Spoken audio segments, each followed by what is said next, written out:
കൂട്ടുകാർക്ക് നല്ലൊരു ദിവസം ആശംസിച്ചുകൊണ്ട് മാമ്പഴത്തിന്റെ പുതിയ വീഡിയോയിലേക്ക് സ്വാഗതം. നമുക്ക് നേരെ ഉണ്ണിമോടെ അയ്യപ്പസ്വാമിയുടെ അടുത്ത ആഴ്ചയിലെ നല്ലൊരു പ്രമോ വിശേഷം കണ്ടാലോ. അങ്ങനെ അടുത്ത ആഴ്ചയിലെ പ്രമോ വിശേഷത്തെ നമ്മൾ കാണാൻ പോകുന്നത്, നമ്മൾ എല്ലാവരും കാണാൻ കാത്തിരുന്ന കുറച്ച് നല്ല നല്ല വിശേഷങ്ങളാണ്. ദേവയമ്മയുടെ ആചാരസ്ഥാനമൊക്കെ പോയി കഴിഞ്ഞപ്പോ വല്ലാത്ത സങ്കടമായിരുന്നു. അപ്പൊ വീണ്ടും അയ്യപ്പസ്വാമിയുടെ അനുഗ്രഹം ദേവയമ്മയുടെ മേളിലുണ്ടാവുകയാണ്. ദേവയമ്മയ്ക്ക് മാത്രമല്ല, ഉണ്ണിമോൾക്കും അങ്ങനെ ആചാരസ്ഥാനം തിരിച്ചു കിട്ടുന്നതിന്റെയും അതോടൊപ്പം തന്നെ അയ്യപ്പസ്വാമിക്കുള്ള ആടയാഭരണങ്ങൾ പണിയാനായിട്ട് ഉണ്ണിമോൾക്ക് സാധിക്കുകയാണ്. അപ്പൊ അതിന്റെ കുറച്ച് നല്ല നല്ല വിശേഷങ്ങളൊക്കെയാണ് നമ്മൾ അടുത്ത ആഴ്ച കാണാൻ പോകുന്നത്. കഴിഞ്ഞ ദിവസം നമ്മൾ കണ്ടു, ജയന്തനെ ആണെങ്കിൽ കിഴക്കേവാതിൽ വെച്ച് കള്ളന്മാര് ചേർന്ന് ആക്രമിക്കുകയാണ്. അങ്ങനെ ജയന്തൻ അവിടെ വീണു കിടക്കുന്ന സമയത്ത് ജയന്തന്റെ അമ്മ ഭവാനിയമ്മ അങ്ങോട്ട് വരുവാണ്. ജയന്തന്റെ കിടപ്പ് കണ്ടപ്പോ അവര് വാവിട്ട് നിലവിളിക്കാം. പക്ഷെ എന്ത് ചെയ്യാനാ, ആ രാത്രിയില അവിടെ എങ്ങും ആരെയും കണ്ടില്ല. എന്ത് ചെയ്യണം? ഈ രാത്രി സമയത്ത് ഒരാൾക്കാർ പോലും ഇവിടെ വരത്തില്ല. ഇനിയിപ്പോ എന്ത് ചെയ്യണമെന്ന് അറിയത്തില്ല. ആ അമ്മ ആ മകനെയും വെച്ചോണ്ട് വാവിട്ട് നിലവിളിച്ച് അവിടെ ഇരിക്കുക. എങ്ങോട്ട് പോകണം, എന്ത് ചെയ്യണം എന്നറിയത്തില്ല. ഈ സമയം ഉണ്ണിമോളും വല്ലാത്ത ടെൻഷനായിരുന്നു. ഉണ്ണിമോള് പറഞ്ഞു, നമുക്ക് ജയന്തൻ ചേട്ടനെ അന്വേഷിച്ച് പോകണ്ടേ എന്ന് ചോദിക്കുകയാണ്. സമയമായിട്ടില്ല ഉണ്ണിമോളെ, പോവാം. ഇതെന്താ ഗിരിദേവൻ ഈ പറയണേ? ജയന്തൻ ചേട്ടൻ അന്വേഷിച്ച് പോയില്ലെങ്കിൽ ജയന്തൻ ചേട്ടൻ ആപത്തിലേക്കല്ലേ ചെന്ന് ചാടുന്നേ. വാ നമുക്ക് പോകാം ഗിരിദേവാന്ന് പറയാം. ഈ സമയം ഗിരിദേവൻ പറഞ്ഞു, ഉണ്ണിമോള് വിഷമിക്കില്ലേ, നമുക്ക് പോകാം, സമയം ആവട്ടെ എന്ന് പറയാണ്. പിന്നീട് പാതിരാത്രി സമയം ഏകദേശം നേരം വെളുക്കാറായി.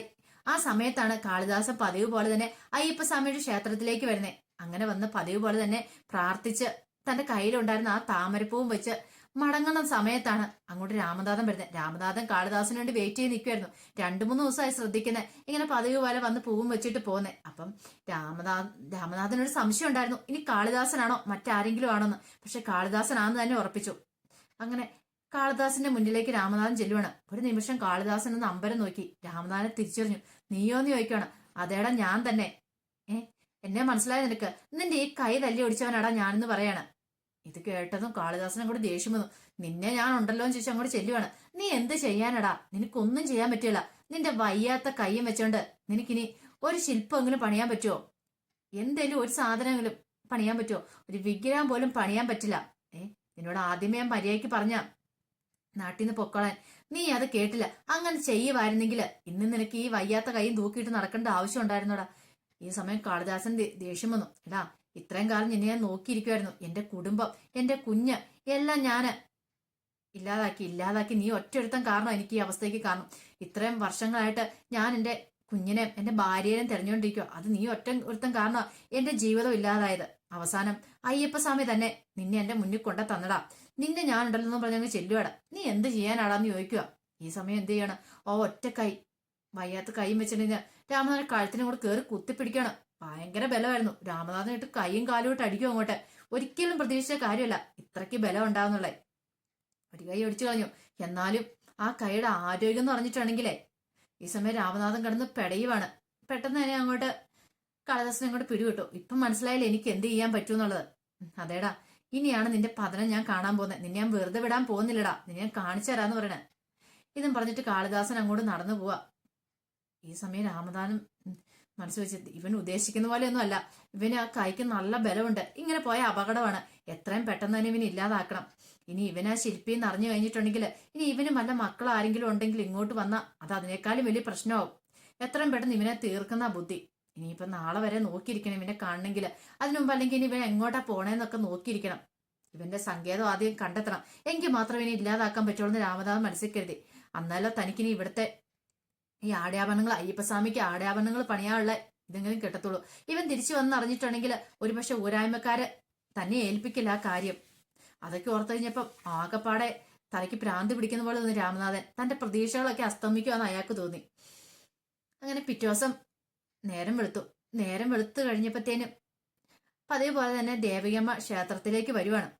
ക്ഷേത്രത്തിലേക്ക് വന്നു. അപ്പം ആചാരസ്ഥാനത്തിരിക്കുന്നവരെ സഹായിക്കണം അങ്ങനെ രാജീവിനോട് പറഞ്ഞിട്ടുണ്ടായിരുന്നു. അപ്പം ദേവയമ്മ പതിവ് പോലെ തന്നെ അങ്ങോട്ട് വരുവാണ്. ക്ഷേത്രത്തിൽ വന്ന് തൊഴുത് മടങ്ങണ സമയത്താണ് അങ്ങനെ ഊരായ്മക്കാരിൽ ഒരാളങ്ങ് വരുന്നേ. വന്നിട്ട് പറഞ്ഞു, അല്ല ദേവയമ്മ തൊഴുതിട്ട് പോകാൻ നോക്കുകയാണെന്ന് നിൽക്കാം. അതെന്താ അങ്ങനെ പറഞ്ഞേ? അല്ല, ഇവിടെ ഒരു ചൂലും ഒരു അടിച്ചുവാരിയും കൂടെ കൊടുക്കുവാണ്. ഇവിടേക്ക് ഒന്ന് അടിച്ചു വൃത്തിയാക്കണം എന്ന് പറയാം. അടിച്ചു വൃത്തിയാക്കാനോ? ഞാനോ? അതെന്താ, ക്ഷേത്രമുറ്റം അടിച്ച് എന്തെങ്കിലും കുഴപ്പമുണ്ടോ നോക്ക്.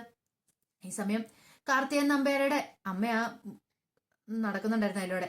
പിന്നീട് അവരെ ഇങ്ങോട്ട് വിളിച്ചു. അവരുടെ കയ്യിലാണെങ്കിൽ കുറച്ച് പൂവും പ്രസാദം കാര്യങ്ങളൊക്കെ ഉണ്ടായിരുന്നു. അപ്പൊ ആചാരസ്ഥാനത്ത് ഇരിക്കുന്നവരെ അവരെ കുറെ കാര്യങ്ങളൊക്കെ ചെയ്യേണ്ടതുണ്ട്. എന്നിട്ട് പറഞ്ഞു അവര് കൊണ്ടുപോയി ആ പൂവും പ്രസാദമൊക്കെ ഇടുന്ന അവിടെയൊക്കെ നല്ല അടിച്ച് നല്ല വൃത്തിയാക്കി ഇടണം എന്നും പറഞ്ഞുകൊണ്ട് ദേവികമ്മടയിലേക്ക് ആ ചൂലും അടിച്ചുവാരിയൊക്കെ കൊടുക്കുകയാണ്. ദേവിയമ്മയ്ക്കാണ് വല്ലാത്തൊരു സങ്കടം ഇതൊക്കെ വന്നു. കാരണം വെറും ഒരു അടിച്ചുതലക്കാരിയായിട്ട് മാത്രം ദേവികമ്മനെ എത്രയൊക്കെ ചെറുതാക്കാവോ അത്രത്തോളം അങ്ങോട്ട് ചെറുതാക്കുവാണ്. പക്ഷെ ദേവിയമ്മയ്ക്ക് ഒരു സങ്കടവും ഇല്ലായിരുന്നു. അയ്യപ്പ ഭഗവാന്റെ മുന്നിൽ വെച്ചിട്ട് അയ്യപ്പ ഭഗവാന്റെ മുന്നിൽ വന്നിട്ടല്ലേ, അയ്യപ്പ സ്വാമിയുടെ അടുത്തല്ലേ, അപ്പൊ ഇതൊക്കെ ചെയ്താൽ ഒരു കുഴപ്പമില്ല എന്നുള്ള രീതിയിലായിരുന്നു ദേവികമ്മ. അങ്ങനെ കാർത്തികൻ നമ്പ്യാരുടെ അമ്മ വന്നിട്ട് അവിടെ കൊണ്ടുവന്ന് ഒരു വിഗ്രഹം പോലെ ഉണ്ട്. അത്തേലേക്ക് വിഗ്രഹം എന്ന് പറയാൻ പറ്റില്ല, ഒരു കല്ല് വലുതുണ്ട്. അവിടെ കൊണ്ടുവന്നിട്ട് കുറെ ചോറ് പ്രസാദം ഒക്കെ ഇടുന്നുണ്ട്. ഇങ്ങനെ ഇട്ടിട്ട് ഇങ്ങനെ പൂവിട്ട് പൂജിക്കാന്ന് പറഞ്ഞ് അങ്ങനെ എന്തോ കാര്യം നടത്തുന്നുണ്ട്. അതിനെക്കുറിച്ച് എനിക്ക് കൃത്യമായിട്ട് അറിയില്ല കേട്ടോ. അങ്ങനെ അവർ ഇട്ട് കഴിഞ്ഞിട്ട് പിന്നെ അതെല്ലാം ശുദ്ധിയായിട്ട് അടിച്ച് വൃത്തിയാക്കുവാണ് ദേവികമ്മ. കാരണം ആചാരസ്ഥാനത്ത് ഇരിക്കുന്നവരെ അപ്പൊ അവർക്ക് വേണ്ടിയിട്ട് വേണ്ടുന്ന കാര്യങ്ങളൊക്കെ ചെയ്തു കൊടുക്കണം. അപ്പൊ ദേവികമ്മേനെയാണ് ഊരായ്മക്കാർ അതിനായിട്ട് നിയോഗിച്ചു വെച്ചിരുന്നത്. പാവം ദേവികമ്മ ഒരു മടിയും പറയാതെ അങ്ങനെ ആ കാര്യങ്ങളൊക്കെ ചെയ്യുവാണ്. ഈ സമയത്ത് ഇതെല്ലാം കണ്ടുകൊണ്ട് നിൽക്കാനായിട്ട് അയ്യപ്പസ്വാമിക്ക് പറ്റില്ല. കാരണം അയ്യപ്പസ്വാമിക്ക് അറിയാം ആചാരസ്ഥാനത്ത് ആരാ ഇരിക്കേണ്ടതെന്നും ഉത്സവം നടത്തേണ്ട ആരാന്നും. ആരൊക്കെ എന്തൊക്കെ കാണിച്ചു വന്ന് പറഞ്ഞാലും അവസാനം ദേവിയമ്മയ്ക്ക് തന്നെ ആചാരസ്ഥാനം കിട്ടത്തുള്ളൂ. ഈ സമയത്ത് ജയന്തനാണെങ്കിൽ വല്ലാത്തൊരവസ്ഥയിൽ ഇങ്ങനെ കിടക്കുക. എന്ത് ചെയ്യണമെന്ന് അറിയത്തില്ലാതെ ജയന്തനെ മടിയിൽ വെച്ച് ഭവാനിയമ്മ ഇരിക്കുമായിരുന്നു. പിന്നീട് ഉണ്ണിമോളും ഗിരിദേവനും കൂടെ അങ്ങോട്ട് വരുന്നുണ്ട്. അവർ വന്നു കഴിഞ്ഞപ്പം ജയന്തനെ മടിയിൽ വെച്ച് ഭവാനിയമ്മ ഇരിക്കുന്നുണ്ട്. ഈ കാഴ്ച കൊണ്ട് ഉണ്ണിമോള് പറഞ്ഞു അതേ ജയന്തൻ ചേട്ടൻ കിടക്കണമെന്ന് പറയാണ്.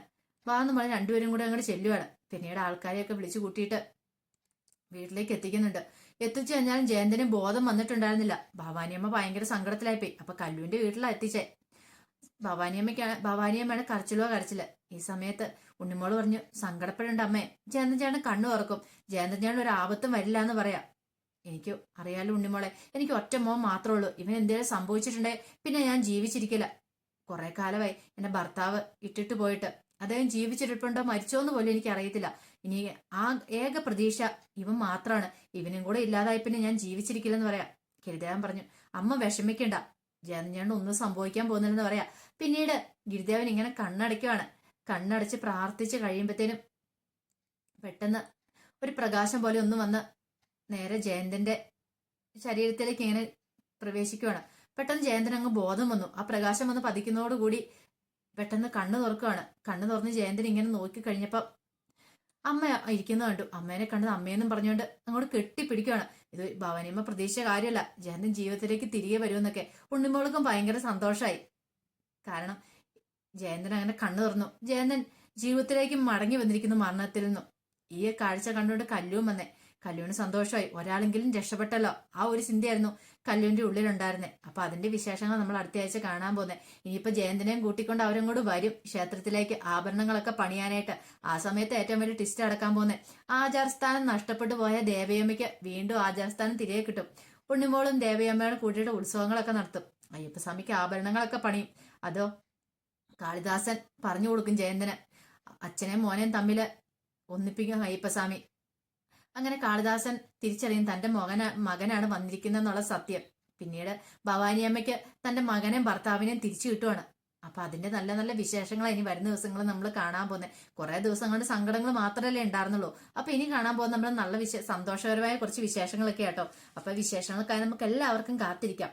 അപ്പൊ ആദ്യമായിട്ട് കാണുന്നവരാണെങ്കിൽ ചാനൽ ഇഷ്ടപ്പെട്ട ഒന്ന് സബ്സ്ക്രൈബ് ചെയ്യാൻ മറക്കരുതേ. അതോടൊപ്പം തന്നെ കണ്ടുകൊണ്ടിരിക്കുന്ന എല്ലാവരുടെ സപ്പോർട്ടിലേക്കും തുടർന്നും പ്രതീക്ഷിച്ചുകൊണ്ട് എല്ലാവർക്കും ഒരിക്കൽ കൂടി നല്ലൊരു ദിവസം ആശംസിച്ചുകൊണ്ട് നിർത്തുന്നു. നന്ദി.